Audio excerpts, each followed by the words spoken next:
والصلاة والسلام على رسوله خاتم النبيين وعلى آله الطيبين وأصحابه الطاهرين. ما بعد، فقد قال الله سبحانه وتعالى كلامه القديم والفرقان الحميد: أعوذ بالله من الشيطان الرجيم، بسم الله الرحمن الرحيم.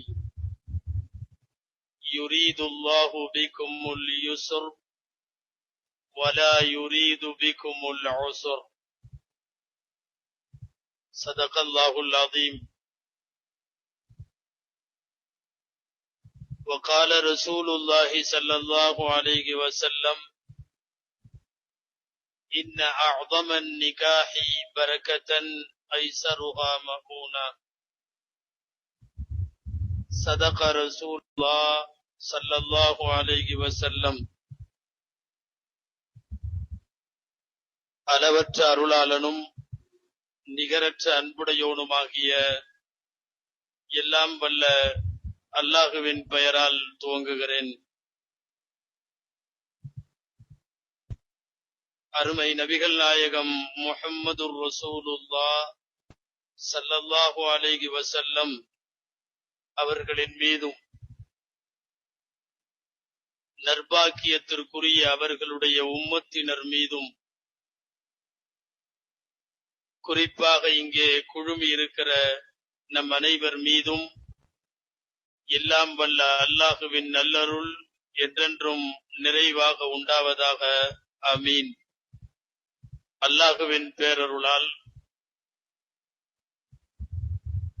சமுதாய எழுச்சியையும் விழிப்புணர்வையும் கருத்திலே கொண்டு இஸ்லாமிய சிந்தனை கருத்தரங்கம் என்கிற தலைப்பில் காலச்சூழலுக்கு தேவையான பல்வேறு அம்சங்களை கருத்திலே கொண்டு கலந்து கொண்டிருக்கிற நம்முடைய இந்த மஜ்லிஸில் எல்லாம் வல்ல இறைவன் பயன் தரும் விஷயங்களை பேசவும், சிந்திக்கவும், வரும் நாட்களிலே செயலாற்றவும் எல்லாம் வல்ல இறைவன் அருள் புரிவானாக என்கிற நல்ல துஆவோடு தொடங்குகிறேன். ஆடம்பர திருமணங்களும் அழிந்து வரும் குடும்ப நலன்களும் என்று ஒரு தலைப்பில் உங்களுக்கு முன்னால் இன்றைக்கு நம்முடைய திருமணங்களின் சூழ்நிலை, அதன் வழியாக குடும்ப வாழ்க்கையில ஏற்படுகின்ற சில அவலங்கள், இவைகளை குறித்து சில சிந்தனைகளை மாத்திரம் உங்களுக்கு முன்னாலே வைத்து நான் முடித்துக் கொள்ள ஆசைப்படுகிறேன். மார்க்கம் லகுவான மார்க்கம், இஸ்லாம் லகுவான மார்க்கம். இதனுடைய வணக்க வழிபாடுகள்,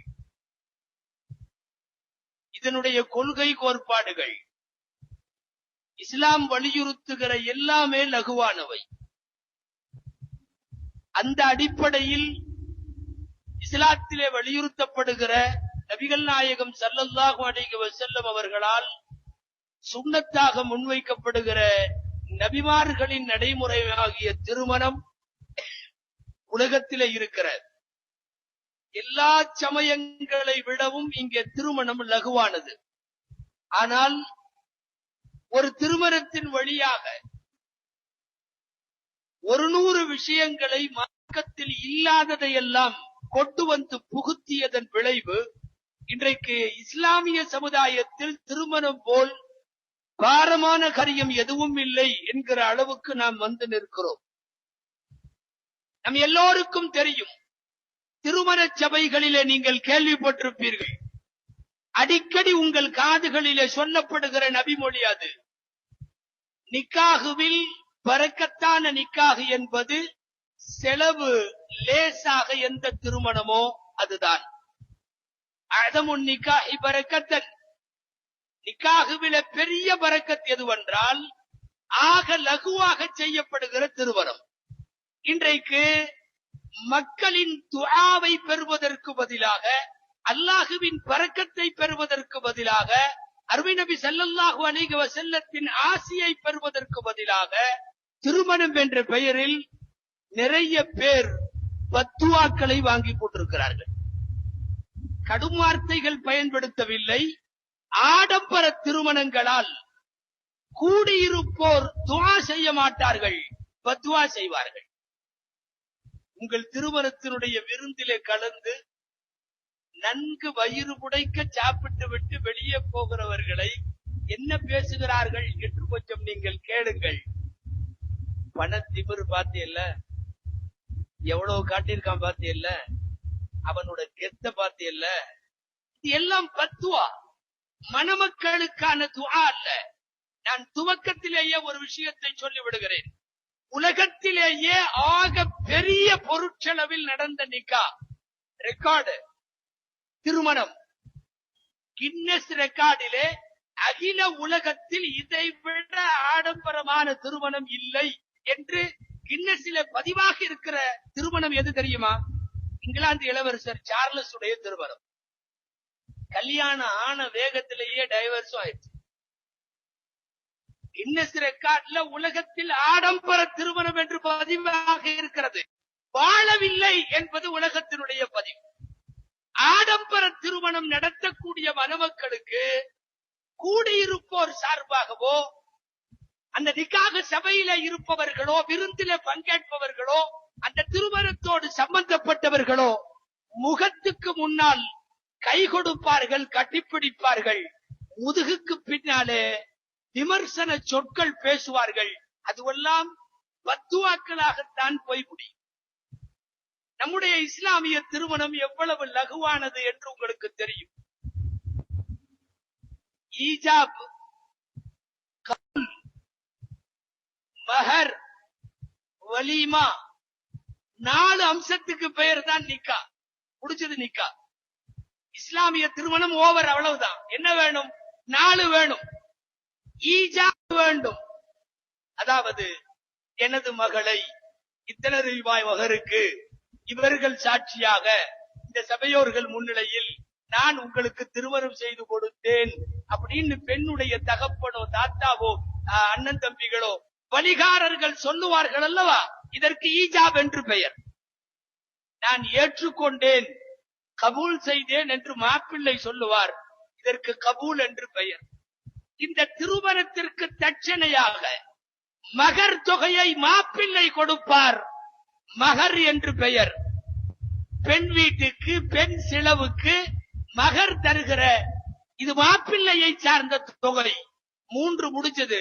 4வது, இந்த திருமணத்திற்கு உறவுகளை அழைத்து அவரவர் வசதிக்கு ஏற்ப ஒரு விருந்து ஒன்று போடுவார்கள். அளவோடு தரப்படுகிற, வயிறு நிறைவதற்கு தரப்படுகிற, வாழ்த்து செய்தியாய் தரப்படுகிற ஒரு சின்ன விருந்து, அதுக்கு வலிமான்னு பேரு.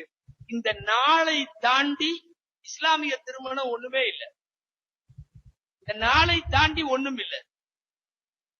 ரொம்ப சிம்பிளா சொல்றதுன்னா, கரெக்டா இஸ்லாமிய கல்யாணம் பண்ண 5000 ரூபாயில முடியும். தாராளமா முடிக்கலாம். நமக்கு கேட்ட நகைச்சுவை நினைச்சு சிரிப்போம். 5000 ரூபாயில கல்யாணம். நம்ம சுன்னத்து கல்யாணமே 5 லட்சத்துல பண்ணிட்டு இருக்கோம். சுன்னத்து கல்யாணத்துக்கு மண்டபம் புடிச்சு, பொருளாதார மேதை அமர்த்தியா சென் ஒரு தடவை இந்தியாவினுடைய பொருளாதாரத்தினுடைய நலிவுக்கு என்ன காரணம்னு அவர்கிட்ட கேட்கிறாங்க நிருபர்கள். ஒரு இன்டர்நேஷனல் பிரஸ் மீட்ல அவர் பேசுறார். இந்திய பொருளாதாரம் பற்றி பேச்சு வருகிறது. நோபல் பரிசு பெற்றவர் எதுக்கு? பொருளாதாரத்துக்கு. அவர் சொல்றாரு, இந்தியாவில் பண்டிகை கொண்டாட்டங்கள் விடப்பட்டால் நாடு முன்னேறிவிடும். செலிப்ரேஷன்ஸ் அதிகம். ஏதாவது ஒரு பெயரில் சடங்கு, ஏதாவது ஒரு பெயரில் சம்பிரதாயமான சில விசேஷங்கள், எல்லாத்துக்கும் மண்டபம். சுன்னத்து கல்யாணத்துக்கு மண்டபம், காது குத்துறதுக்கு மண்டபம். கேவலம் என்ன தெரியுமா? பூப்பு நன்னீராட்டு விழான்னு ஒரு விழாவுக்கு மண்டபம். அதை விரிவாகவும் சற்றே அசிங்கமாகவும் சொல்ல முடியும். தாய்மார்கள் இருக்கிற சபை என்பதால் வார்த்தைகளில் கண்ணியம் காக்கிறோம். அதற்கெல்லாம் கூட மண்டபம். பண்டிகை கொண்டாட்டங்களை விட்டுவிட்டால் இந்தியா முன்னேறிவிடும். வேண்டுமானால் நோபல் பரிசு பெற்றவர் இந்திய பொருளாதாரத்திற்கு சொல்லி இருக்கலாம்.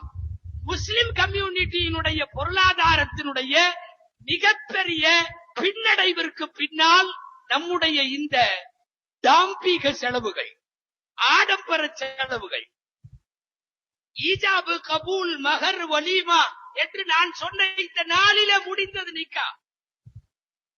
இந்த நாளிலையும் இஸ்லாமிய மார்க்க பிரகாரம் பெண் வீட்டுக்கு செலவில்லை.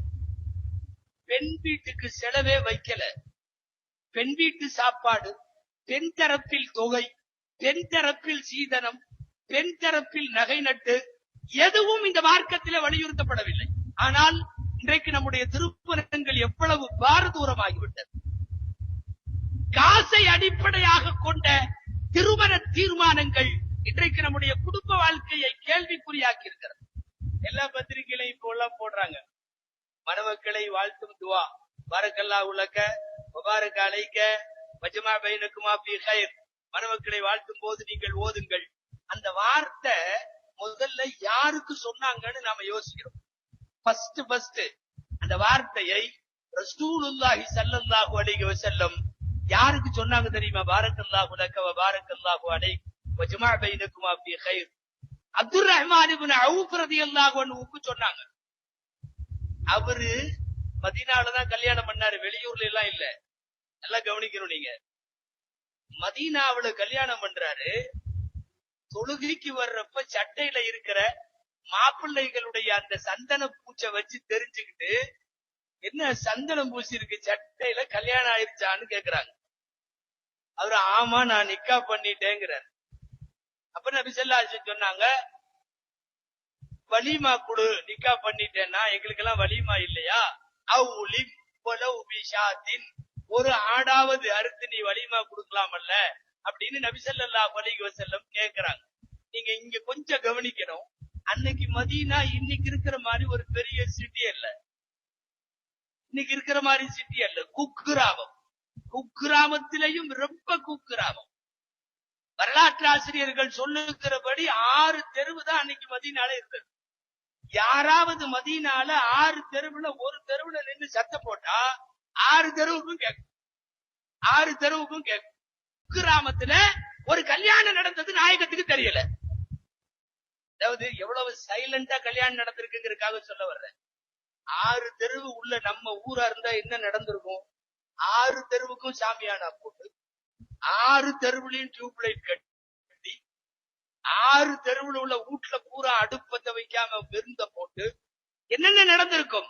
6 தெருவுக்கு உட்பட்ட ஒரு கிராமத்தில நடக்கிற திருமணம். அந்த திருமணத்தை நபிகள் ஸல்லல்லாஹு அலைஹி வஸல்லம் மாப்பிள்ளையின் சட்டை கரையை வைத்து கல்யாணமாகி விட்டதா என்று கேட்கிறார்கள் என்றால், அவ்வளவு எளிமையாக அந்த திருமணம் நடந்தேறி இருப்பதை பார்க்கிறோம். இன்றைய திருமணங்களோடு பழைய திருமணங்களை ஒப்பிட்டால், அப்ப நபி ஸல்லல்லாஹு அலைஹி வஸல்லம் அப்துர் ரஹ்மான் இப்னு அவுஃப் அவ்வளவு எளிமையாக திருமணம் செய்த அவர்களுக்கு வாழ்த்து சொல்லுகிறார்கள். பாரக்கல்லாஹு லக வ பாரக அலைக வஜமா பைனகுமா ஃபீ கைர். நாம இந்த வாழ்த்தை 150 ரூபாய்க்கு பத்திரிக்கை அடிச்சு அதுல போடுறோம். பத்திரிக்கை 150 ரூபாய். சில பேர் அத கெத்தோட கொண்டு வருவாங்க. அதுக்கு ஒரு தட்டு, இல்லன்னா அதுக்கு ஒரு பையி, இல்லன்னா அது கூட ஒரு டிஃபன் பாக்ஸ், அது கூட ஒரு ஸ்வீட் பாக்ஸ், என்னன்னா பத்திரிக்கை போகுதான். இந்த பத்திரிக்கை செலவில பல குமர்களை கரையேற்றி விடலாம். என்ன ஒரு விஷயம்னா, இதெல்லாம் பேசுகிற போது நகைச்சுவையாக சிரிக்கிற நாம் கூட நம்ம வீட்டு கல்யாணம்னு வர்றப்ப அதைத்தான் பண்றோம். சும்மாவிலே வெள்ளிக்கிழமைகளிலே எங்காவது சமுதாய மேடைகளிலே திருமணங்களின் ஆடம்பரங்களை குறித்து பேசினால் அப்போது வருத்தத்தோடு கேட்டுக்கொள்ளுகிற பல பேர் அவர்களுடைய வீட்டின் திருமணம் என்று வருகிற போது இதே அணுகுமுறையை தான் கடைபிடிக்கிறார்கள் என்பதை பார்க்கிறோம். எவ்வளவு எளிமையான திருமணம், எப்படி நடத்தப்பட வேண்டிய திருமணம். எனக்கு ஆடம்பர திருமணம்னு தலைப்பு. முதல்ல திருமணத்தினுடைய பேசிக் இன்னைக்கு பொண்ணு மாப்பிள்ளை எதா இருந்தாலும் சரி, எல்லாமே காசு அடிப்படையில் கல்யாணம். ஒரு பொண்ணு இருக்கு, உங்க பையனுக்கு பார்க்கலாமல்ல அப்படின்னு சொல்றாங்க யாராவது ஒருத்தட்ட. அவங்க வீட்டுல பொண்ணு இருக்கு, படிச்சு முடிச்சிருக்கு அல்லது ஓதி முடிச்சிருக்கு, அந்த பொண்ணை நீங்க பார்க்கலாமல்ல. நாம உடனே டப்புன்னு என்ன கேட்போம் தெரியுமா? எவ்வளவு செய்வாங்க? செகண்ட் கொஸ்டின் இதான். பொண்ணு இருக்குன்னு சொன்ன உடனே கேட்கறதுக்கு எவ்வளவு கேள்வி இருக்கு. பொண்ணு தொழுகுமா? பொண்ணு ஓதி இருக்கா? பொண்ணு வீட்டுல கண்ணியமா இருக்குமா? அவங்க எல்லாம் நல்ல குடும்பமா? வீட்டுல உள்ள பெரியவங்களை எல்லாம் பாத்துக்குமா? எத்தனையோ கேள்வி இருக்கு ஒரு பெண்ணை பற்றி விசாரிக்க. பொண்ணு இருக்குன்னு சொன்ன உடனே அடுத்த கேள்வி எவ்வளவு செய்வாங்க? அவர் சொல்லுவார் இவ்வளவு செய்வாங்க. ஒத்து வராது, விட்டுரு. அது அவுளியாவுக்கு பிறந்த பிள்ளையா இருந்தாலும் பரவாயில்ல. ஏன்னா நம்ம பைனான்சியல் ஸ்கேல்ல அது வரல. நம்ம ஒரு இது வச்சிருக்கிறோமா இல்லையா, ஒரு ஸ்கேல், அதுக்குள்ள அது வரணும். இத்தனை லட்சத்துக்குள்ள அல்லது இத்தனை கோடிக்குள்ள ஒரு பெண்ணையோ மாப்பிள்ளையோ சொல்லப்படுகிற போது விசாரிக்கப்பட வேண்டிய நற்குணம், அவனுடைய மார்க்கப்பற்று, அவனுடைய குடும்ப பாரம்பரியம், அவன் காக்கிற கண்ணியம் எல்லாம் காற்றில விடப்பட்டு காசு மாத்திரம் பிரதானம் என்கிற போது எப்படி அதிலே சேருகிற அந்த இல்வாழ்க்கை எப்படி சிறக்கும், எப்படி செழிக்கும்? கொஞ்சம் ஆடம்பர திருமணங்களை பத்தி பேசுறதுனால நபி ஸல்லல்லாஹு அலைஹி வஸல்லம் கல்யாணத்தை கொஞ்சம் சொல்லலாம்னு நினைக்கிறேன். ஃபர்ஸ்ட் கல்யாணம் கொஞ்சம் வாங்கல, நம்ம அப்படியே வந்து இந்த மண்டபத்தில இருந்து அந்த மண்டபத்துக்கு போயிருவோம். கல்யாண மாப்பிள்ளை அருமை நாயகம் ஸல்லல்லாஹு அலைஹி வஸல்லம், பொண்ணு கதீஜா அம்மையார். இப்போ ஓதுற மாதிரி ஈஜாபு கபூலு நிக்கா துவா அதெல்லாம் ஒண்ணு இல்ல. அந்த காலத்துல என்ன நடக்கும்னா, பொண்ணு சார்பா முதல்ல ஒருத்தர் எந்திரிச்சு பேசுவார். எங்க பொண்ணு அப்படி, எங்க பொண்ணு இப்படின்னு எல்லாம் சொல்லி பொண்ணை பத்தி 4 வரி சொல்லிட்டு அவரு நாங்க தர்றதுக்கு சம்மதிக்கிறோம்னு உக்காந்துருவாரு. மாப்பிள்ளையோட சார்பா ஒருத்தர் எந்திரிப்பாரு. எங்க மாப்பிள்ளை அப்படி, எங்க மாப்பிள்ளை இப்படின்னு சொல்லி அவரு கொஞ்ச நேரம் பேசி நாங்க வந்து கட்டிக்கிறோம் பாரு. அவ்வளவுதான், சாப்பிட்டு போயிட வேண்டியதுதான். ஏதாவது சின்ன விருந்து இருக்கும். அதிகமாக பால் பேரித்தம்பழம் போன்றவைகளோடு முடிந்து விடும் விருந்து. ஸல்லல்லாஹு அலைஹி வஸல்லம் கல்யாணம், மாப்பிள்ளையா நபி ஸல்லல்லாஹு அலைஹி வஸல்லம் உட்கார்ந்து இருக்கிறார்கள். சீரத்தினுடைய கிதாபுகளில் இந்த திருமணம் அப்படியே நேர்முக வர்ணனையை போல பதிவாகி இருக்கிறது. கொஞ்சம் கேளுங்க. பொண்ணு சார்பா இப்ப எந்திரிச்சு ஒருத்தர் பேசணும். பொண்ணு யாரு? கதீஜா அம்மா. கதீஜா அம்மா சார்பா ஒருத்தர் எந்திரிச்சு வர்றார். அவருக்கு பேரு வரக்கத் இப்னு நௌஃபல்னு பேரு. முந்தைய வேதங்களை எல்லாம் கற்றறிந்த பண்டிதர். சஹீஹுல் புகாரியில இவர் குறித்த அறிவிப்பு ஆரம்ப பக்கத்திலேயே இருக்கிறது. இந்த வரக்கா அப்படிங்கிறவர் கதீஜா அம்மாவுக்கு சொந்தக்காரர். அவரு வந்து நிக்கிறார். நின்ன உடனே பொண்ணை பத்தி பேசுறார். எங்களுடைய புதல்வி கதீஜா பின்த் குவைலித், குவைலித்தினுடைய மகள் கதீஜாவாகிறவர் இந்த ஹிஜாஸ் என்கிற அரபு தீபகற்பத்திலேயே இவர்களை விட கோடீஸ்வரர்கள் பணக்காரர்கள் யாரும் இல்லை. மிகப்பெரிய தொழிலதிபர், மிகப்பெரிய வணிகத்திற்கு சொந்தக்காரர். உள்ளூர் வெளியூர் மட்டுமல்ல, சிரியா தேசம் வரைக்கும் இவருடைய வணிகம் பரவி இருக்கிறது. அப்படிப்பட்ட பெரும் சொத்துக்கு அதிபதி எங்க பொண்ணு அப்படின்னு பூரா பேசுறாரு. பேச பேச பேச பேச பேசுற பேச்சு எல்லாமே காசு மோட்டிவ்லயே போகுது. எங்க கதீஜா அம்மாட்ட காசு இருக்குது, எங்கள்கிட்ட உள்ள காசு உங்கள்கிட்ட வேற யார்கிட்ட இருக்குது, இந்த மாதிரி வியாபாரியை நீங்க பார்க்க முடியுமா? பூரா காசு பணமாவே போகுது. கூடி இருக்கிறவங்க எல்லாத்துக்கும் தெரியுது, மாப்பிள்ளையா இருக்கிற அருமை நாயகம் ஸல்லல்லாஹு அலைஹி வஸல்லம் கையில காசு இல்லாதவங்க. அவர் அதை சட்டம் இல்லாம சொல்றாரு அப்படின்னு புரிஞ்சுக்கிட்டாங்க. கொஞ்ச நேரம் ஆச்சு. அவர் பேசி முடித்ததற்கு பின்னால், வரக்கா அவர்கள் பேசி முடித்ததற்கு பின்னால் மாப்பிள்ளையின் சார்பாக யாராவது பேச வேண்டும். மாப்பிள்ளையின் சார்பாக பேசுவதற்கு மாப்பிள்ளையினுடைய தந்தையர்களில் ஒருவராய் நமக்கெல்லாம் தெரியும், நீண்ட காலம் அருமை நாயகம் ஸல்லல்லாஹு அலைஹி வஸல்லத்தை பராமரித்த அபூ தாலிப் அவர்கள் எழுகிறார்கள். வந்து நின்னாங்க. நிக்கிறப்பவே முடிவு பண்ணிட்டாங்க. என்னன்னு, இந்த முன்னாடி காசு காசுன்னு ரொம்ப நேரமா ஒருத்தர் பேசிட்டு இருந்தார் இல்லையா, எங்க பொண்ணுட்டு நிறைய காசு இருக்குன்னு, அவர் தலையில ஒரு கொட்டு வைக்கிறதுன்னு முடிவு பண்ணிட்டார். அதனால பேச ஆரம்பிக்கிற போது அபூ தாலிப் அவர்கள் சொன்னார்கள், فَإِنَّ مُحَمَّدًا عَلَى الصِّدْقِ وَالْأَمَانَةِ, எங்களுடைய மாப்பிள்ளை முஹம்மது உண்மையாளர் என்றும் நம்பிக்கையாளர் என்றும் போற்றப்பட்டவர். அதாவது உங்களுடைய வாயாலேயே நீங்கள் எல்லாம் சேர்ந்து இவருக்கு அஸ்ஸாதிக் என்று பட்டம் கொடுத்தீர்கள், உண்மை பேசுபவர் என்று அர்த்தம். நீங்கள் எல்லாம் சேர்ந்து உங்கள் வாயாலேயே அல் அபீன் என்று பட்டம் கொடுத்தீர்கள். அல் அபீன் என்று சொன்னால் நம்பிக்கைக்குரியவர் என்று அர்த்தம். வேற ஒண்ணு சொல்ல தேவையில்லை.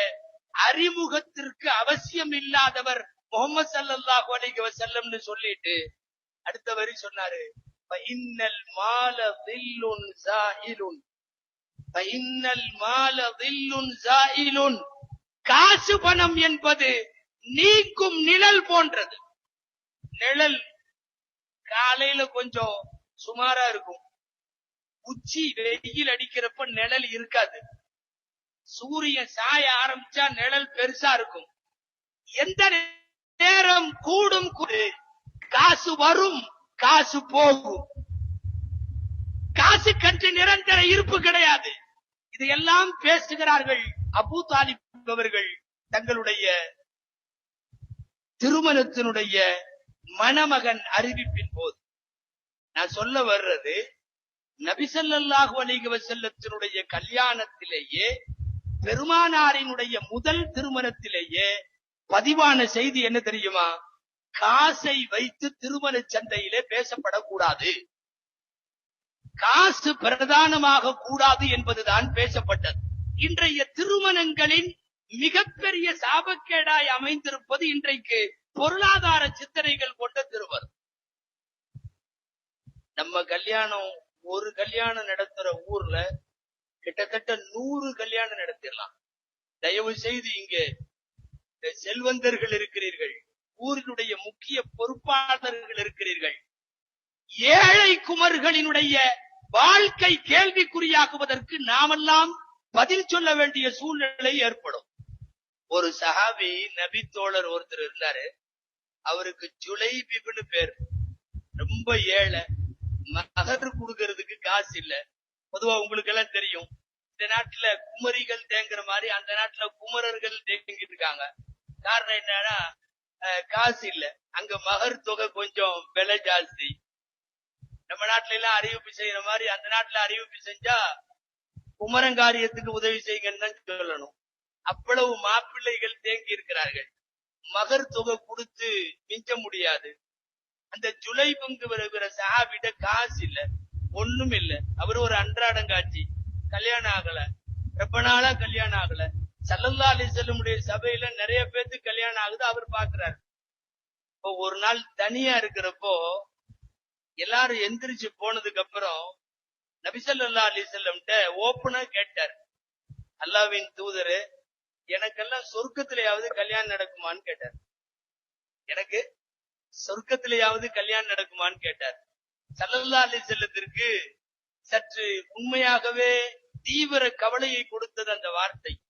ஒரு ஏழை வாலிபர், திருமணத்திற்கான காசு தவிர எல்லா விதமான தகுதிகளும் அவருக்கு இருக்கிறது, ஆனால் காசு இல்ல. என்ன பண்றது?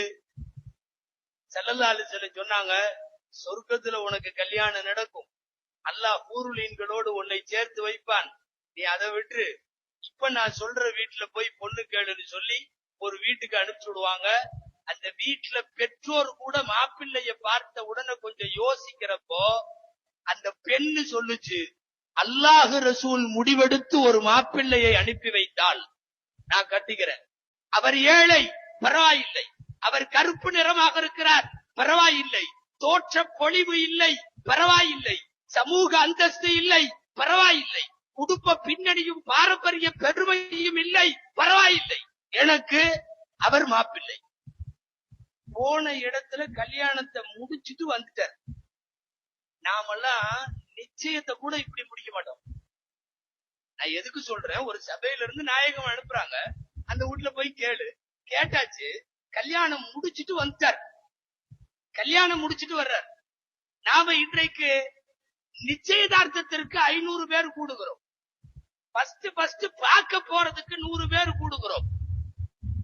நம்முடைய செலவுகளோடு அன்றைக்கு நடைபெற்ற திருமணங்களை யோசித்தால் போன இடத்துல கல்யாணம் அவ்வளவுதான். உலகத்திலேயே திருமணத்தை இவ்வளவு எளிமைப்படுத்தியது இந்த மார்க்கத்தை தவிர யாரும் இல்லை. ஆனால் இன்னைக்கு நம்மள மாதிரி கல்யாணம் கஷ்டங்கிறது இந்த சமுதாயத்தை தவிர வேற எங்கேயும் இல்ல. நீங்க வரலாறு கேள்விப்பட்டிருப்பீங்க. ஸல்லல்லாஹு அலைஹி வஸல்லத்தினுடைய தகப்பனார் அப்துல்லா இருக்காங்களே, அவங்களுக்கு பொண்ணு பாக்குறதுக்கு அப்துல் முத்தலிப் போனார். யாரு? ஸல்லல்லாஹு அலைஹி வஸல்லமுடைய தாத்தா. ஒரு வீட்டுல போய் மதீனாவுல உட்கார்ந்து என் பையன் அப்துல்லாவுக்கு பொண்ணு வேணும்னு கேக்குறப்போ மறுமணங்களும் பலதார மனங்களும் சகஜமாக இருக்கிற அரபு சூழலில் அந்த வீட்டுக்காரர் சொன்னாரு, உங்க பையன் அப்துல்லாவுக்கு தர்றதை பத்தி அப்புறம் யோசிக்கலாம், வேணா நீங்க கட்டிங்க. நீங்க கட்டிங்க. உடனடியா என்ன ஆச்சு? கட்டிக்கிட்டாங்க. கல்யாணம் முடிச்சுட்டு வந்தாச்சு. வந்து சொல்றாங்க மக்காவுல, போனேன் பொண்ணு எனக்கு கொடுக்கறேன்னு நாங்க கட்டிக்கிட்டேன்.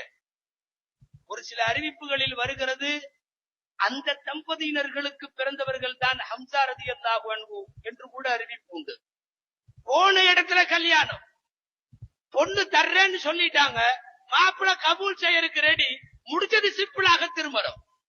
நூற்றுக்கணக்கான திருமணங்களை நபிமொழிகளின் வழியாக, சஹாபாக்களின் வாழ்க்கை வரலாறுகளின் வழியாக நாம் இப்படி பட்டியலிட முடியும். அது அனைத்துமே ஆக எளிமையான திருமணங்கள். இன்னைக்கு உள்ள திருமணங்களோடு ஒப்பிடவே முடியாது. நாம இன்னைக்கு பொண்ணு வீட்டு சாப்பாடுன்னு ஒண்ணு வச்சிருக்கிறோமல்ல, தயவு செய்து அல்லாஹ் ரசூலுக்காக கேட்கிற எந்த ஹதீஸ்லயாவது அது இருக்கா? பொண்ணு வீட்டுல சாப்பாடு போட்டு எல்லாரும் போய் சாப்பிடுறதுங்கிறது அது இஸ்லாமிய மரபும் இல்ல, ஹதீசுகள்லயும் சொல்லப்படல. மாப்பிள்ளை சாப்பாட்டுக்கு பேர் தான் வலிமா.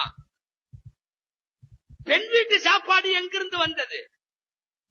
இதுல வேற பந்தாவா, நாங்க ஒரு 500 to 1000 பேருக்குள்ள வருவோம், ஒண்ணும் எங்களுக்கு வேணாம், நல்ல முறையில சாப்பாடெல்லாம் செஞ்சு அனுப்பிச்சீங்கன்னா போதும் அப்படின்னு முதல்லயே சொல்லிடுறது. எங்க பெண் வீடு சாப்பாடு போட்டுச்சு? மார்க்கத்துல எங்க இருக்கு? எந்த கிதாபில படுத்தீர்கள்? அல்லது உங்களுக்கு எந்த மார்க்க அறிஞர்கள் வழிகாட்டினார்கள்? முதல்ல பொண்ணு வீட்டு சாப்பாடுங்கிறதே இல்ல, இதுல வேற பொண்ணு வீட்டு சாப்பாடு போட வச்சுட்டு அதுக்கு அவங்க வர்ற பந்தா பாத்தீங்கன்னா பயங்கரமான பந்தா. ஆமா, மண்டபத்து வரையும் வந்துட்டு சேர்ல இப்படியே விரைச்சிட்டு உட்கார்ந்து பாரு. எல்லாரும் போவாங்க, போக மாட்டாரு.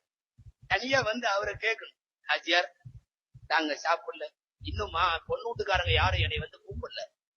மண்டபத்து வரையும் வந்துருச்சு. கல்ல வந்ததுக்கு அப்புறம் அங்கிருந்து டைனிங் ஹாலுக்குள்ள போறதுக்கு அவரை கூப்பிடணுமா? வந்து யாரு? பொண்ணு வீட்டுக்காரங்க. நீங்க மாப்பிள்ளைக்கு மச்சான் தானே, நீங்க மாப்பிள்ளைக்கு மாமு தானே, நீங்க மாப்பிள்ளைக்கு சச்சா தானே, ஒவ்வொருத்தரா வாங்க வாங்கன்னு கூப்பிடணும். மணப்பெண் வீட்டு சாப்பாடு என்பது இந்த மார்க்கத்தில், இது இந்த நாட்டு சூழலில் இங்கிருக்கிற பிற சமயத்தினுடைய இரவல்களாக நாம் வாங்கி ஏற்படுத்திய வரதட்சணையின் ஒரு அங்கம் தான் பெண் வீட்டு சாப்பாடு என்பது. ஒரு சாப்பாட்டுல இருக்கிற ஐட்டம் அல்லாஹு அக்பர் எல்லாம் தான் சொல்றேன். எல்லா விருந்தும் சில பேர் எல்லாம் ரொம்ப பெருசா மாத்திரை டப்பாவோட வருவார். சாப்பாட்டுக்கு வரும்போது வர்றப்பவே ஏங்க ஆச்சாரி இப்படி போலாம்? இல்ல இல்ல, நான் நான்வெஜ் சாப்பிடறது இல்ல, டாக்டர் சொன்னதுனால நான் ஒன்லி வெஜிடேரியன் போவார். அங்க 32 ஐட்டம் வச்சிருக்கான். எதுல? இந்த வெஜிடேரியன் தட்டுல. சில பேர் அதுல என்ன பெருமைங்கிறீங்க? பெரிய பெரிய ஹோட்டல்கள்ல திருமணத்தை வச்சுக்க வேண்டியது. பேலஸ் ஏதாவது புக் பண்ணி பயங்கரமான இதுல ஒரு தட்டு 1000 ரூபாய், ஒரு பிளேட் 1000 ரூபாய். இந்த ஹோட்டலுடைய சாப்பாடு நம்ம சாப்பிட்டாலும் சரி சாப்பிடலாம் சரி, தட்டை எடுத்து 1000 ரூபாய். அதுல ஒரு பெரிய பந்தா. என்னமோ அல்லாஹ் ரசூலுக்கு ரொம்ப உகப்பா ஒரு பெரிய நல்ல காரியத்தை பண்ணிட்ட மாதிரி. எவ்வளவு பெரிய செலவை கொண்டு வந்து நாம நடத்துற அந்த ஒரு விருந்துல சத்தியமா சொல்றோம் 10 குமர் நிறைவேறும். 10 குமர் நிறைவேறும். இது வந்து சமூக அக்கறையா இல்லை. சில பேர் நினைக்கிறாங்க, ஏன் காசு நான் போய் பாரின் போய் நான் மாடா ஓடா உழைச்சு தேய்ச்சு சம்பாரிச்சுட்டு வந்த காசு, என் புள்ள கல்யாணம் நான் செலவழிக்கிறத பத்தி நீ கேட்கறதுக்கு யாருன்னா, இது ஒரு சமூக குற்றம். பொது சமூகத்தில ஒரு பாதிப்பை ஏற்படுத்துகிற நீ, அது உன் காசா இருந்தாலும் தப்புதான். நடு ரோட்ல நின்று நீ ஒண்ணு கடிச்சா திட்ட மாட்டானா? இல்ல நான் வந்து எனக்கு வந்திருக்கிறது சுய தேவை, நான் வந்து நடு ரோட்ல இருக்கேன், நீ ஓரமா போய் எங்கேயாவது. ஒரு பொது சமூகத்திலே நீ ஏற்படுத்துகிற தாக்கம் எவ்வளவு பெரிய தாக்கம். இன்றைக்கு நம்முடைய நாம் போட்டுக் கொண்டிருக்கிற விருந்துகள் அதற்கு சான்று. அன்பிற்குரியவர்களே, உங்களுக்கு தெரியும் அல்லாஹ் மறுமையிலே கேட்கிற 4 கேள்வி. அதுல கடைசி கேள்வி என்ன தெரியுமா? உன் காசை எப்படி செலவழிச்சேங்கிறது. பல தடவை கேள்விப்பட்டிருப்பீங்க. மறுமையினுடைய கொஸ்டின் 4 தான். 4 கேள்விதான். எப்பவுமே எக்ஸாமினேஷனுக்கு முன்னாடி கொஸ்டின் பேப்பர் அவுட் ஆயிருச்சுன்னா சந்தோஷமா தான் இருக்கும். எக்ஸாமினேஷன் ஹாலுக்கு போறோம், கொஸ்டின் தெரியாதனாலதான் பயங்கரமான படபடப்படலாம். கொஸ்டின் பேப்பர் அவுட் ஆயிருச்சு, மறுமையினுடைய கொஸ்டின் பேப்பர் அவுட். 4 கேள்விதான் வருமா. ஆன்சர் ப்ரிப்பேர்டா போனோம்னா ஜெயிச்சிடலாம். ஆனா என்ன தெரியுமா, கொஸ்டின் அவுட் ஆன பிறகும் கூட நம்மளுக்கு ஆன்சர் தெரியாது. 4 கேள்வி. வான் உம்ரிஹி ஃபீமா அஃப்னா, ஆயுளை எப்படி கழித்தாய். வான் ஷபாபிஹி ஃபீமா அப்லா, உன் வாலிபம் எப்படி கழிந்தது. ஆயுளுக்குள்ள வாலிபம் இருந்தாலும் அது தனியா ஸ்பெஷலைசேஷன், அது ஒரு கேள்வி தனியா. வாலிபம் எப்படி கழிந்தது. 3வது கேள்வி, ஒமின்னை நக்தஸபஹு, காசு எப்படி சம்பாரிச்ச. 4வது கேள்வி, ஒஃபீமா அன்ஃபகஹு, எதுல செலவழிச்ச. நான் இப்ப இந்த 4வது கேள்வியில நிக்கிறேன். நீ எப்படி சம்பாரிச்சங்கிறது கூட நிறைய காரணங்கள் சொல்லலாம். அப்படி போனோம், இப்படி போனோம், வெளிநாடு போனோம், கஷ்டப்பட்டோம், மாடா உழைச்சோம், எல்லாம் ரைட்டு. ஒஃபீமா அன்ஃபகஹு, அந்த காசை நீ எதுல செலவழிச்ச. செலவழிக்கிறதுக்கான முழு ரைட்ஸ் உன்னுடைய காசுக்கு உங்ககிட்ட உள்ளது அல்ல. அல்லாஹ் ரசூல் சொன்ன பிரகாரம் செலவழிக்கணும். இன்னைக்கு இருக்கிற கல்யாணத்துல நாம் அளிக்கிற செலவினங்கள் அல்லாஹ் ரசூல்ட கணக்கு காட்ட முடியுமா? பத்திரிக்கை 15,000 ரூபாய், மண்டபம் இத்தனை லட்சம் ரூபாய், நான் போட்ட விருந்து இத்தனை லட்சம் ரூபாய், எங்கு சொல்ல முடியும்? நம்முடைய விருந்துகளில் மீதமாகி குப்பை தொட்டிகளிலே கொட்டுகிற அந்த மீத சாப்பாட்டில் பல திருமணங்களுக்கு மெயின் வலிமா நடத்திடலாம். தயவு செய்து சொல்றோம், ஒரு சொற்பொழிவுக்கான வாக்கியங்களாக நீங்க இதை நினைக்க வேண்டாம். இன்னைக்கு இந்த மாதிரி ஊர்கள்ல முஸ்லிம்கள் நிறைந்து வாழுகிற, ஆனால் திருமணங்கள் தாறுமாறாக செலவிடப்படுகிற ஒரு ஊரில் யாராவது 4 பேர் போதும். கொஞ்சம் நல்லா டிஃபரண்டா யோசிச்சு ரொம்ப சிம்பிளா கல்யாணத்தை நடத்தி காட்டுங்க. ஊர் என்ன சொல்லுமோ இல்லையோ, அத்தனை மலக்குகளும் அல்லாஹ்வும் அம்பியாக்களும் அவுலியாக்களும் உங்களுக்கு துவா செய்வார். இன்னைக்கு நம்முடைய செலவினம் அவ்வளவு. இமாம் கஸாலி ரஹ்மத்துல்லாஹி அலைஹி சொல்லுவாங்க, இங்க பாரு, நீ எதுல செலவு பண்றேன்னு சொல்லு, அந்த காசு உனக்கு கரெக்டான காசா கெட்ட காசான்னு நான் சொல்றேன். என்ன அழகான வார்த்தை. நீ உன் காசை எதுல செலவு பண்ணிட்டு இருக்கேன்னு சொல்லு, அந்த காசினுடைய தரம் என்னன்னு நான் சொல்றேன். ஏன்னா தரம் இல்லாத காசு இப்படித்தான் தான் தோன்றியாக தாறுமாறாக செலவழிக்கப்படும். அப்படிப்பட்ட செலவினங்களுக்கான முழு பொறுப்பு இன்றைக்கு நம்மிடத்துல இருக்கிறது. தாறுமாறான செலவுகள் நாம் செய்து கொண்டிருக்கிறோம். விருந்துகளிலே மாத்திரம் செய்யப்படக்கூடிய செலவுகளை பொறுத்தவரை, குறிப்பா வலிமா, ஒன்று தெரிஞ்சுங்க, வலிமாவுக்கு கூட்ட கண்டிப்பா போகணும்னு ஹதீஸ்ல இருக்கு. வலிமாவினுடைய அழைப்பிற்கு பதில் கொடுப்பது சில மார்க்க அறிஞர்கள்ட்ட வாஜிபுங்கிறாங்க. வலிமாவுக்கு யாராவது கூப்பிட்டா வாஜிப் இல்லைன்னாலும் குறைந்தபட்சம் கண்டிப்பான சுன்னத்.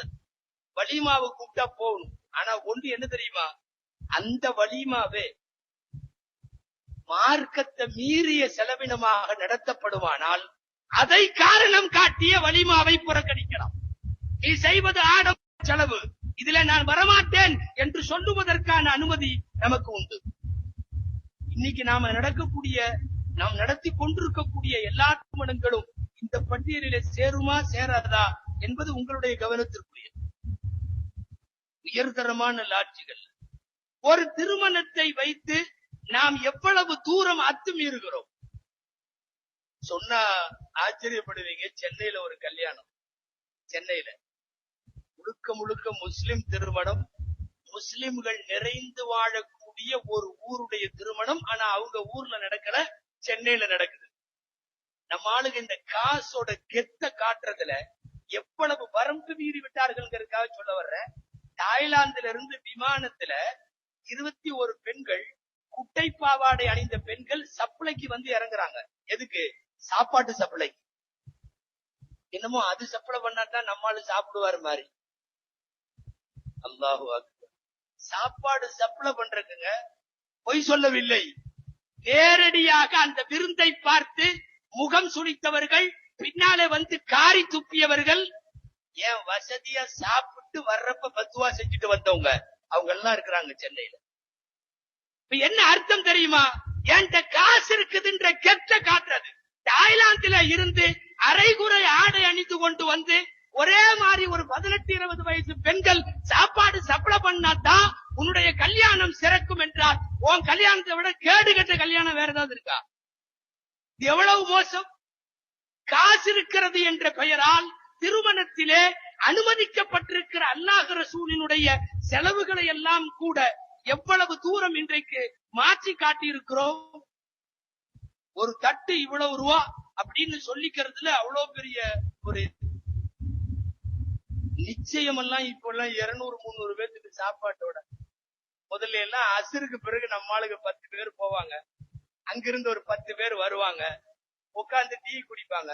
ஒருத்தர் கேட்பாரு, எங்க வந்தீங்க பாரு, நாங்க இந்த வீட்டுல இருந்து வர்றோம், இந்த வகைரா இந்த மாப்பிள்ளைக்கு உங்க பொண்ணு கேட்கலான்ட்டு வந்திருக்கோம்னு இவரு சொல்லுவாரு. உடனே அவரு சரி நாங்க சம்மதிக்கிறோம் பாரு, இந்த வெத்தலையும் சர்க்கரையும் அங்க கொடுத்து அந்த வெத்தலையும் சர்க்கரையும் இங்க வாங்கி கொடுத்து, அதுக்கப்புறம் ஆளுக்கு ஒரு டீ, அதிகபட்சமா கேசரி குடுத்து முடிச்சுட்டு எந்திரிச்சு போயிருவாங்க. மாப்பிள்ளை வாயில முடிஞ்சா கொஞ்சம் சர்க்கரை போடுவாங்க. இப்போ எல்லாம் சுகர் இருக்கான்னு விசாரிச்சுட்டு போடணும். இப்போ போட்டு முடிஞ்சது, அவ்வளவுதான். ஒரு திருமண நிச்சயதார்த்தம் அசருக்கும் மகரிபுக்கும் இடையில் ஒரு கப்பு டீயோடு ஒரு கேசரியோடு முடித்து போன நிச்சயதார்த்தம் பிரம்மாண்ட மண்டபத்துல இன்னைக்கு 300 பேர்த்தோட சாப்பாடு. அது ஒரு மினி கல்யாணம். மினி கல்யாணம் அல்ல, சொல்ல போனா ஏழை குமருக்கு இந்த நிச்சயமே பிரம்மாண்ட கல்யாணம். நானு பணிவன் கேட்டுக்கிறேன், பணக்காரர்கள் இருப்பீர்களானா ஒண்ணு வேணா செஞ்சு பாருங்க. ஊருடைய துவா உங்களுக்கு நிச்சயம் கிடைக்கும். நீங்க கபருக்கு போன பிறகும் கிடைக்கும். ஒண்ணு செஞ்சா போதும். உங்க பையனுக்கு கல்யாணம் பண்ணுங்க, நல்லபடியாவே பண்ணுங்க. ரொம்ப ரொம்ப குறைக்க வேணாம், நல்லபடியாவே பண்ணுங்க. இந்த பக்கம் ஒரு 5 ஏழை குமர்களை கூடவே உட்கார வைங்க. இதுல பிரஸ்டிஜ் எல்லாம் பார்க்க வேணாம். என் பையனோட கல்யாணத்தோட அல்லது என் பொண்ணோட கல்யாணத்தோட நான் 5 ஏழை குமர்களை நடத்தி வச்சேன்னு ஒரே சபையில நடத்தணும். அந்த பக்கம் ஒரு ஏதாவது அரசாங்க சத்திரத்துல அதுக்கு காசு கொடுத்து போட்டு உன் பையனை மட்டும் உயர்ந்த மண்டபத்துல வைக்கிறதல்ல. அதே ஏழைகளோடு உன் பையனை வச்சு கல்யாணம் பண்ணு. சத்தியமாக சொல்லுகிறோம், உங்களுடைய அந்த மகனோ அல்லது மகளோ வாழ்வாங்கு வாழுவார்கள், நல்ல துவாவோடு வாழ்வார்கள். ஒண்ணு இல்ல, குதிரைக்கு யாரு இது பண்றதுங்கிறது தான். யாராவது 4 பேர் பிஸ்மில்லா சொல்லி இதை துவக்கி வச்சீங்கன்னா ஏழை குமர்கள் தேங்குவதற்கு வாய்ப்பில்லை. உங்களுடைய செலவினங்களுக்கு அல்லாட்ட இதுவே கப்பாராவாயிரும். யாரெல்லாம் என் பொண்ணோட திருமணத்தோட சேர்த்து 5 பொண்ணு உட்கார வச்சிருந்தேன், 5 பொண்ணு எத்தியமான பொண்ணு, 5 பொண்ணு ஏழையான பொண்ணு, அதனுடைய சாப்பாடு சீர் பண்டபாத்திரம் எல்லாத்துக்கும் நான் பொறுப்பெடுத்துக்கிட்டேன்னு நீங்க சொல்லுவீங்களா இல்லையா? இப்ப சொல்றோம், உன் காசு அல்லாஹ் ரஹ்மத்தாக உனக்கு தந்த காசு. அதுதான் சீர்திருத்த திருமணம். கொஞ்சம் டிஃபரெண்டா முயற்சி பண்ணி பார்க்கலாமே. நாமே நம்முடைய காசுகளை இறைத்து ஆட்டம் போடுவதை விட ஒரு திருமணம் என்ற பெயராலே இன்றைக்கு நாம் மீறுகிற வரம்புகள் நிறைய சொல்லணும். அல்லாஹு அக்பர். உங்க ஊர்ல எப்படின்னு தெரியல, நான் சொல்றதெல்லாம் சென்னையில எல்லாம் நின்னுகிட்டே திங்கிறான், எவனும் உட்கார்ந்து சாப்பிடுறது இல்ல. உங்க ஊர்ல எல்லாம் உட்கார்ந்து தானே சாப்பிட்டாங்க. அல்லாஹு அக்பர், பெரிய விஷயம். ரொம்ப பணக்காரங்கிறதுக்கு இப்ப உள்ள அடையாளம் என்ன தெரியுமா? நின்னுகிட்டே திங்கணும். சில பேரு இந்த சபையில எல்லாம் சொன்னா சிரிப்பாங்க. பர்சனலா அவங்க லைஃப்ல அவங்க வீட்டு மேரேஜ்னு வரும்போது அதைத்தான் ஃபாலோ பண்ணுவாங்க. சேரே இல்ல அந்த ஹால்ல. ஆமா, நான் அடிக்கடி சொல்றது உண்டு, பரிதாபமா இருக்கும். முதல் விருந்தோம்பல்னா என்ன தெரியுமா? வீட்டுல விருந்துக்கு வந்தவங்கள பக்கத்துல உட்கார வச்சு நாம எடுத்து பரிமாறணும். எடுத்து வச்சுங்க, இந்த இது கொஞ்சம் வைங்க, கூட்டு கொஞ்சம் வைங்க, இப்படி எல்லாம் பரிமாற. இப்போ எல்லாம் அதெல்லாம் இல்ல. எல்லாம் ஹை கிளாஸ் ஹோட்டல்கள்ல, பயங்கரமான ஹோட்டல்ல ஒரு இதை பிடிச்சிருப்பாரு, ஒரு சூட்டை அப்படியே பிடிச்சிருப்பாரு. அங்கதான் கல்யாணம். பூரா நின்று திங்கிற வெவ்வே சிஸ்டம். இவர் சேர போட்டு உட்காந்துப்பாரு முன்னாடி. இவர் செய்யற வேலை 2 தான்.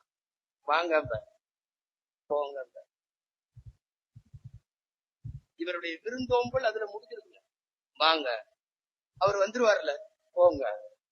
நீங்க போனீங்கன்னா அங்க ரொம்ப கொடுமையா இருக்கும் அது காட்சி. நான் சொல்றதை பார்த்தா உங்களுக்கு சிரிப்பு வருது.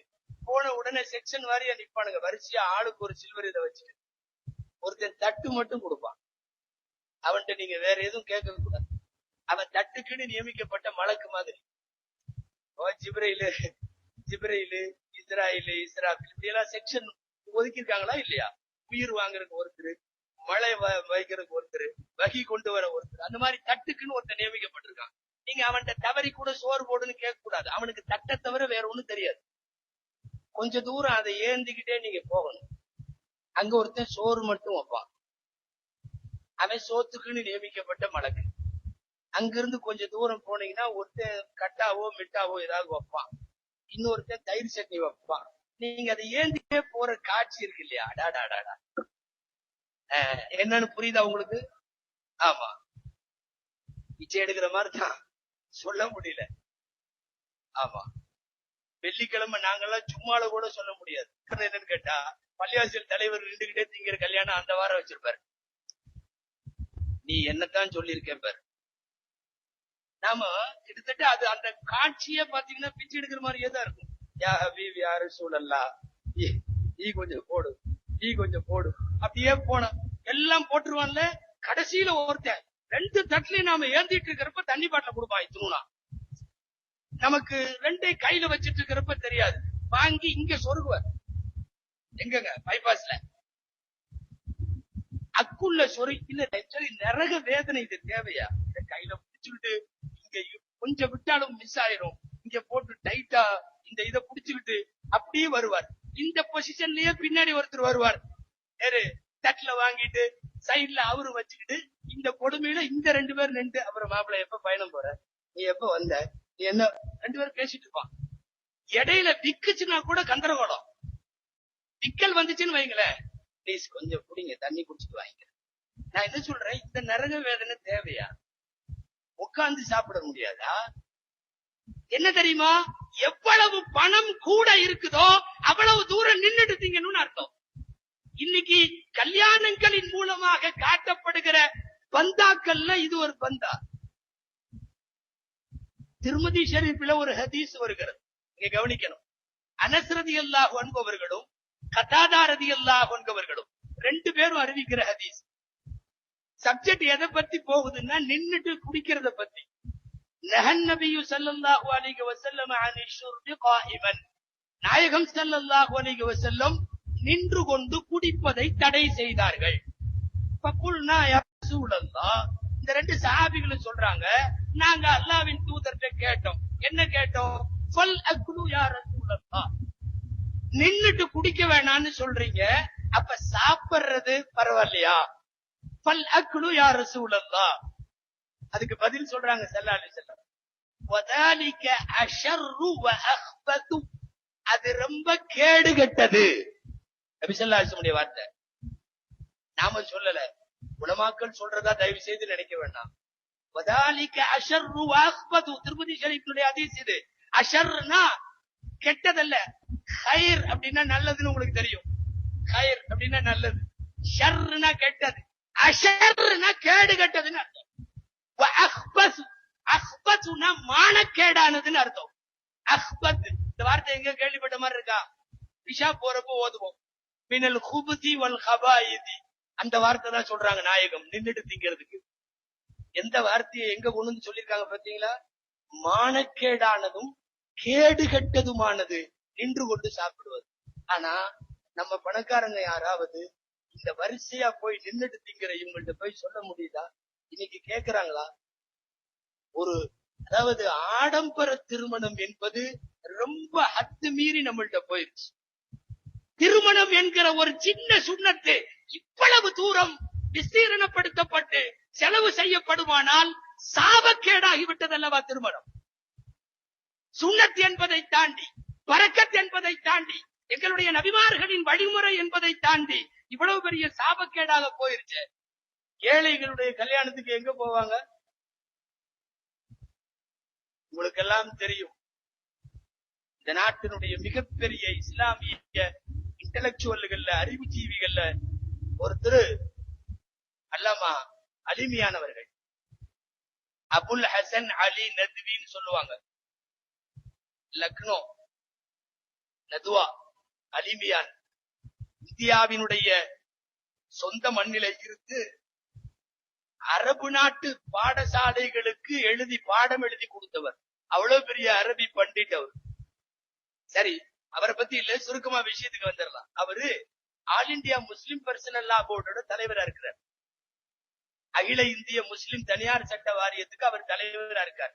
இந்தியா முழுக்க ஏற்படுகிற முஸ்லிம்களின் சட்ட பிரச்சனைகள், நிக்காகு, தலாக்கு, பிறை விஷயம், அது இது எல்லாம் அவர்களுடைய கவனிப்பிற்கு கீழே வருகிற தனியார் சட்ட வாரியத்தினுடைய தலைவராக அலிமியா இருந்தப்போ இந்த நாட்டில இருந்து போன அவங்களுக்கு எழுதப்பட்ட ஒரு லெட்டர், ஒரு ஏழை தந்தை அந்த ஆள் லெட்டர் எழுதியிருக்காரு. நல்ல தொழுகையாளி, நல்ல மனுஷன், ஆனா பரம ஏழை. அவர் அலிமியானுக்கு எழுதுகிறார். அலிமியானவர்கள் தங்களுடைய வாழ்க்கையில கண்ணீரை பதிவு செய்த கடிதங்கள் என்று சொல்லி சில லெட்டர்ஸ் எல்லாம் தொகுத்து எழுதியிருக்காங்க ஒரு நூல்ல. அதுல இந்த லெட்டர் இடம்பெறுகிறது. என்ன லெட்டர் தெரியுமா? முஸ்லிம் பர்சனல் லா போர்டுடைய தலைவர் அவங்களுக்கு எழுதுறாங்க, அஸ்ஸலாமு அலைக்கும், இந்தியாவில இருக்கிற முஸ்லிம் தனியார் சட்ட வாரியத்திற்கு, ஷரியத் சட்டங்களுக்கு நீங்கள் தான் இப்போது தலைவர் என்று நான் கேள்விப்பட்டேன். எனக்கு 4 பெண் மக்கள், 4 பேரும் வயசுக்கு வந்துட்டாங்க. ஒரு கொமுறை நிறைவேற்ற கூட என்கிட்ட காசு இல்ல. ஒரு கொமுறை நிறைவேற்ற கூட என்கிட்ட காசு இல்ல. நாளும் ஒன்றன் பின் ஒன்றாய் 2 வயது இடைவெளியில் 4 பேரும் வயசுக்கு வந்து கன்னி பெண்களாக அல்ல, முதிர்களாக இருக்கிறார்கள். ஒருத்தர் கூட கல்யாணம் பண்ணி வைக்க முடியல. காரணம், எங்களுக்கு இருக்கிற எங்க ஊர்ல இருக்கக்கூடிய கல்யாண சூழல், நான் கடன் வாங்கியோ வட்டி வாங்கியோ எந்த வகையிலையும் பொருளாதார சுமையை என்னால சுமந்துக்க முடியாது. நான் எங்க ஊர் ஆலிம்கள்ட்ட எல்லாம் கேட்டேன், குடும்பத்தோட தற்கொலை செய்யறதுக்கு அனுமதி இருக்கான்னு கேட்டேன். எங்க ஊர்ல உள்ள ஆலிம் சாக்கெல்லாம் அப்படி அனுமதி இல்ல, தற்கொலை செய்யறது ஹராமுன்னு சொல்லிட்டாங்க. நீங்க ஒரு பெரிய ஆளு, முஸ்லிம் தனியார் சட்ட வாரியத்துக்கு தலைவரா இருக்கிறீங்க, அதனால உங்கள்கிட்ட கேக்குறேன், எப்படியாவது என்ன மாதிரி கஷ்டத்துல உள்ளவனுக்கு நீங்க கொஞ்சம் சட்டம் பார்த்து சொல்லுங்க, நான் என் 4 பிள்ளைகளோட தற்கொலை செஞ்சுக்கலான்னு இருக்கேன். அலிமியானவர்கள் பணக்காரர்களை சாடி திருமணத்தினுடைய சண்டையை இவ்வளவு தூரம் விளையாற்றி விட்ட பாவிகளே, இது தற்கொலைகளுக்கு என்ன பதில் சொல்லுவீர்கள் என்று அலிமியான் இந்திய முஸ்லிம் சமுதாயத்தை பார்த்து கேள்வி கேட்ட அந்த கடிதம் இருக்கிறது. இது கேள்வி கேட்டுட்டவர் ஒருத்தர், இப்படி நிறைய பேர் ஏழை குமர்கள். ஆனா நிக்காவோட ரேட் ஏறிடுச்சு. நிக்காவுடைய ரேட் ஏறிடுச்சு. சிம்பிளாக திருமணம் செய்ய முடியவில்லை. அப்படி செய்ய முன் வந்தால் அந்த பிள்ளைக்கு நல்ல மாப்பிள்ளை கிடைக்க மாட்டான். காசு இல்ல, எவன் கட்ட முன் வருவான்?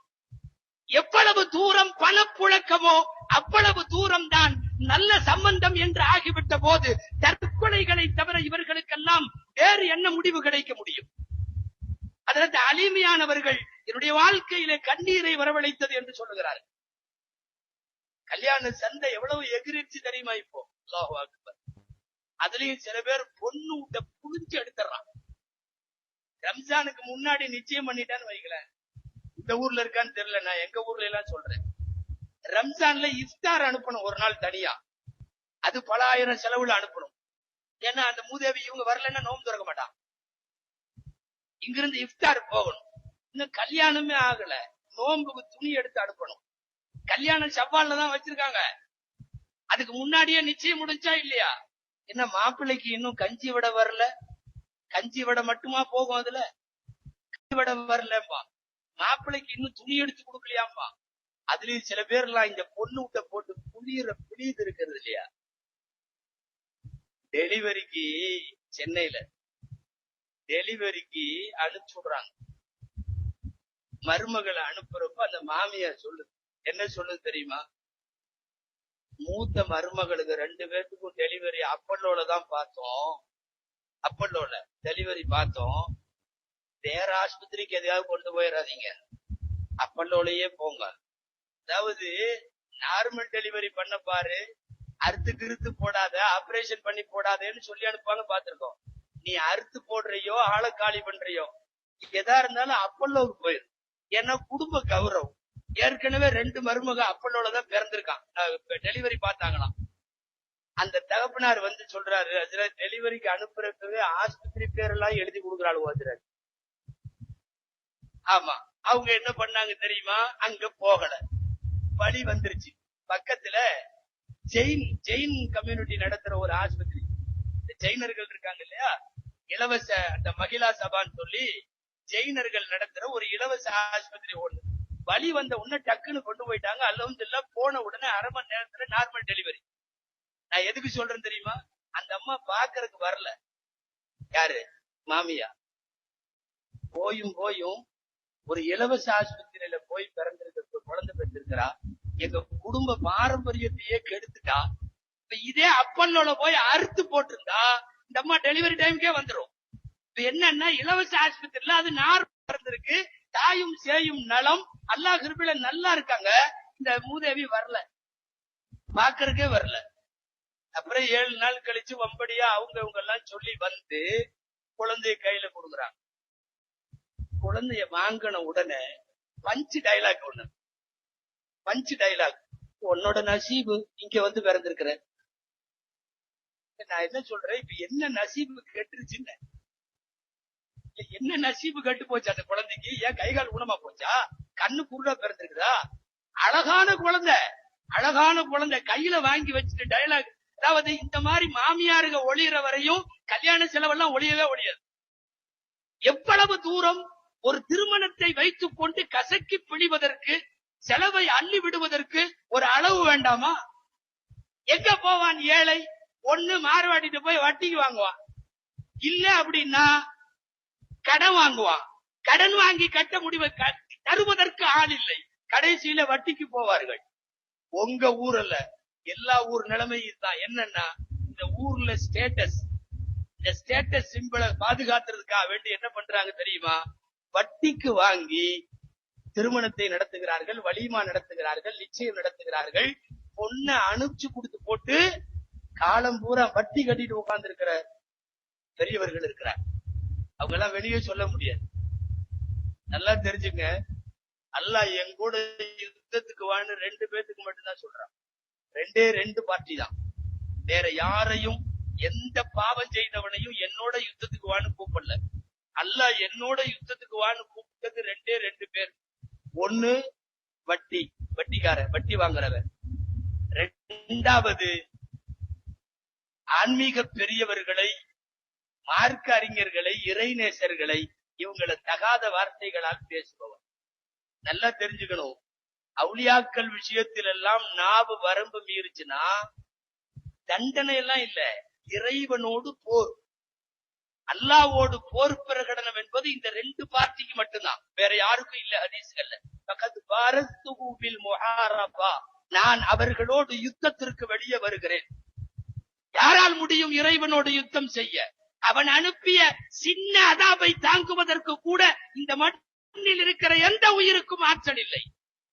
அப்போ வட்டிக்கு கொண்டு போய் ஒரு ஏழை தாயை, ஒரு ஏழை தகப்பனை நிறுத்தி வைக்கிற கொடுமையை இந்த ஆடம்பர திருமணங்கள் தானே செய்கிறது. ஆனா இந்த நிலை நீடிக்குமானால் ஏழைகளுடைய பத்துவாக நம்மை சும்மா விடும். எவ்வளவு தூரம் இவர்கள் கல்யாணத்திலே பத்திரிகையில தொடங்கி கடைசியாக இவர்களுடைய விருந்து, அது இது எல்லாத்தையும் கணக்கெடுத்தோம் என்று சொன்னால், இன்றைக்கு ஓரளவு நடுத்தர வர்க்கம் கூட கோடிகளிலே கல்யாணம் செய்ய வேண்டிய சூழ்நிலைக்கு வந்திருக்கிறார். கோடிகள்.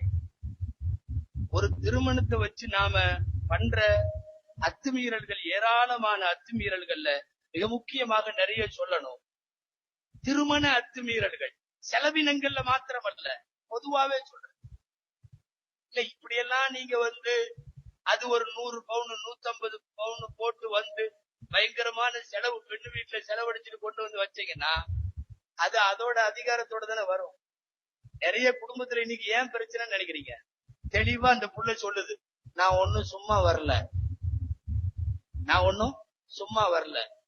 எங்க அத்தா அம்மாவும் இவ்வளவு போட்டு அனுப்பிச்சிருக்காங்க, நாங்களும் எல்லாம் கொண்டு தான் வந்திருக்கோம். ஒண்ணும் பேச முடியாது. தண்ணி மத்திட்டு வாமான்னு சொல்ல முடியல. ஏன் கை கால் இல்லையான்னு திரும்ப கேட்பா. காரணம், நீ எல்லாமே கரன்சில கல்யாணம் பண்ணிருக்க. நற்குணங்களை பார்த்து, மார்க்கப்பற்றை பார்த்து செய்த திருமணம் எல்லாம் மலையேறி போய்விட்டது. எனவே இன்னைக்கு இந்த சூழ்நிலைகளை அனுபவித்துத்தான் ஆக வேண்டும். எல்லாமே காசை மையப்படுத்தி கல்யாணம் நடந்துச்சுன்னா குடும்ப வாழ்க்கையும் விளங்குறது இல்லை. ஒரு காலத்துல காசு பணம் அதிகமா விளையாடாத காலத்துல கணவன் சொன்னா அவ்வளவுதான், மனைவி கப்சுப்புன்னு இருப்பாங்க. இன்னைக்கு அப்படியே ஆக்சு. ஆமா, நேர் மாத்தம். மனைவி என்ன சொன்னாலும் ஆப், அவ்வளவுதான். அவர்கள் தான் பேசுகிறார்கள். ஒரு நேரத்தில் ஆணாதிக்கம் சொல்லப்பட்டது, இன்னைக்கு பெண்ணாதிக்கம் சொல்லப்படணும். தாய்மார்கள் எல்லாம் வேற உட்கார்ந்துருக்காங்க, ஓரளவு வந்திருக்கிறார்கள். தாய்மார்கள் வந்திருக்காங்கன்னு சொல்றப்பவே எனக்கு ஒரு விஷயம் ஞாபகத்துக்கு வருது. நீங்க இந்த நிகழ்ச்சியை நடத்துறவங்க நல்ல வேளை காலையில வச்சுட்டீங்க, அதனால வந்துட்டாங்க. சாயந்தரம் வச்சிருந்தா வரமாட்டாங்க. ஏன்னா மெகா சீரியல் இருக்கு. ஆமா, டைட் ஷெட்யூல்டு அவங்களுக்கு. 6 மணில இருந்து 11 மணி வரையும் ஒன்னும் பண்ண முடியாது. ஒவ்வொரு அரை மணி நேரமும் ரொம்ப கரெக்டா இருப்பாங்க. கப்பருக்கு பதில் சொல்லணுமா இல்லையா? கேள்வி கணக்குக்கு. சனி ஞாயிறுல இல்லைன்னு நினைக்கிறேன். இல்ல, திங்கள் முதல் வெள்ளி வரை. அதனால சனி ஞாயிறுல வச்சா வந்திருப்பாங்க. நீ திங்கக்கிழமையில இருந்து வெள்ளிக்கிழமை வரையும் வச்சீங்கன்னா நீங்க எவ்வளவு பெரிய ஆளு. நீங்க கம்பத்துல இருந்து சொல்ல முத கூட்டிட்டு வந்தாலும் சரி, அடையாறுக்காரரை கூட்டு வந்தாலும் சரி, என்ன வேணாலும் பேசு. நாங்க வந்து செம்பருத்தியை விட்டுட்டு வர முடியாது. அவங்களுக்கு தெரியும். அவங்க இப்ப என்ன யோசிக்கிறாங்கன்னா, அஜர்த்துக்கு செம்பருத்தி எல்லாம் எப்படி தெரியும்?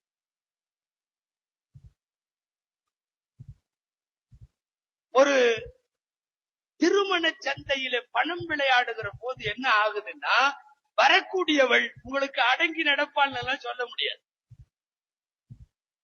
அடங்கணும்னு இல்ல, ஓரளவு வாழ்க்கை துணையாவது இருக்கணுமா இல்லையா? நான் திருமண விழாக்கள்ல சொன்னது உண்டு. ஒரு பத்திரிகையில படிச்சதுதான். சொர்க்கத்துல 2 வரிசை இருந்துதான். 2 வரிசை. இந்த பக்க வரிசையில கேட்ல தலைவி போட்டிருந்ததா, மனைவியை அடக்கியவர்கள் அப்படின்னு. இந்த பக்கம் ஒரு போர்டு போட்டிருந்துச்சா, மனைவிக்கு அடங்கியவர்கள். அடக்கிறது ஒரு லிஸ்ட், அடங்கிறது ஒரு லிஸ்ட். இது வந்து பத்திரிகையில் நான் படிச்சது. அஜர்த்து சொல்றதுனால ஜன்னத்துல் ஃபிர்தௌஸ்ல இப்படி 2 வச்சிருக்காங்கன்னு நினைக்காதீங்க. அடக்கியவர்கள், அடங்கியவர்கள். இங்கிருந்து ஒரு ஆளு போய் பார்த்தாராம், யாரு அந்த பக்கமா இந்த பக்கமா யாரு இருக்கான்னு பாக்கலாம் அப்படின்னு போய் பார்த்தா, அத்தனை பயணம் அடங்கியவர்கள் வரிசையில கியூல நிக்கிறான். இங்க யாருமே இல்லை, ஒரே ஒருத்தன் நிக்கிறான். எதுல? அடக்கியவர்கள் வரிசையில. இங்கிருந்து போன ஆளு அவரை கூப்பிட்டு, யூ ஆர் கிரேட், கங்க்ராச்சுலேஷன்ஸ், உன்ன மாதிரி எல்லாம் வர முடியாதியா, அத்தனை பயலும் அங்க போயிட்டான் அடங்கி, நீ ஒருத்தன் தான் அடக்கி இருக்க, பயங்கரமான விஷயம். கைய கொடுத்தப்போ அவன் சொல்லிருக்கான், வேணும் முழிக்கிறான். அவன் சொன்னானா, நீ எதுக்கு என்னை பாராட்டுறேன்னு தெரியல, என் வைஃப் இங்க நிக்க சொல்லிச்சு, அதனால நான் நிக்கிறேன். ஆமா, அவன் எல்லாத்தையும் கம்பிட்டான். இன்றைக்கு பெரும்பாலான குடும்பங்களிலே பிரச்சனைகளுக்கு பின்னால், பிளவுகளுக்கு பின்னால் காசை மையமாக வைத்து நடத்தப்படுகிற ஆடம்பர திருமணங்கள் என்று தைரியமாக சொல்லலாம். தைரியமா சொல்லலாம். ஆடம்பர திருமணம் மட்டுமல்ல, நம்முடைய மாப்பிள்ளை பெண்களையும் கூட ஆடம்பர வாழ்க்கைக்கே பழக்கப்பட்டு விட்டோம். அதனால என்ன தெரியுமா, போற இடத்துல கொஞ்சம் கஷ்டமா இருந்தாலும் வாழ்றதுக்கு தயாரா இல்ல. உங்களுக்கு தெரியுமா, இன்னைக்கு தலாக்கு கேட்டு அப்ளிகேஷன் போட்டிருக்கிற 100% பேர் 30 வயசுக்கு கீழே உள்ளவங்க. 30 வயசுக்கு கீழே உள்ளவங்க. இன்னொன்னு சொல்லிட்டா, அந்த காலத்து ஆளுங்க எல்லாம் படிக்கலங்கிறோம், நாமெல்லாம் படிச்சு கிராஜுவேட்டுங்கிறோம். யாரு படிச்சாங்கன்னு தெரியல. அவங்க எல்லாம் நல்ல முறையில வாழ்ந்தாங்க 60 வருஷம் 70 வருஷம். இன்னைக்கு கல்யாணம் ஆகி 3 வருஷத்துல புலாவுக்கு அப்ளிகேஷன் போடுது இந்த பொண்ணு. இவரு கூட நான் வாழ மாட்டேன். ஏற்கனவே சொல்லியிருக்கேன், இதே கூத்தாநல்லூர்ல ஒரு கூட்டத்துல சென்னையினுடைய தலைமை காசி ஒருத்தர், அவரு முஃப்தி சலாவுத்தீன் சாப் உங்களுக்கு தெரியும். பேசுறப்ப சொல்றாரு, 2000க்கு முன்னாடி வரைக்கும் அதிகமாக நான் தமிழ்நாட்டிலே சந்தித்தது தலாக் அதிகமா நடந்தது. இந்த 2000க்கு பின்னாடி தலாக்கை விட குலா அதிகம் நடக்கிறது. குலான்னா என்ன? பொண்ணுக நான் இவர் கூட வாழ மாட்டேன்னு சொல்லி தானா விளைவிக்கிறாங்க. ஆனா விலகிற பெண்களுக்கு வயது எல்லாமே 30க்கு கீழே.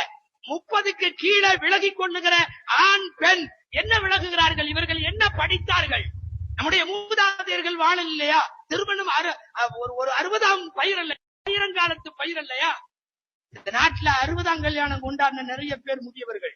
ஆனா 30 வயசு கூட உங்களால வாழ முடியலன்னா மிகப்பெரிய ஆடம்பர வாழ்க்கைக்கு நீங்கள் பழகி போய்விட்டீர்கள். நம்முடைய ஆடம்பர திருமணங்களிலே இருந்து இது எல்லாமே தொடங்குகிறது. உச்சகட்டமாக ஒரு திருமணத்தை வைத்து நடத்தப்படுகின்ற இன்னமும் நிறைய இந்த பணங்காசுகள் சம்பந்தப்பட்டு சொல்லலாம்.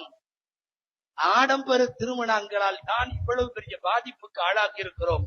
நான் வந்திருக்கிற பெரியவர்களை, தனவந்தர்களை, இந்த கழகத்தை, இந்த இயக்கங்களை நடத்தக்கூடியவர்களை, இங்க இருக்கக்கூடிய ஜமாத்துகளுடைய பல்வேறு மார்க்க ஸ்தாபனங்களினுடைய பெரியவர்களை கேட்கிறேன்.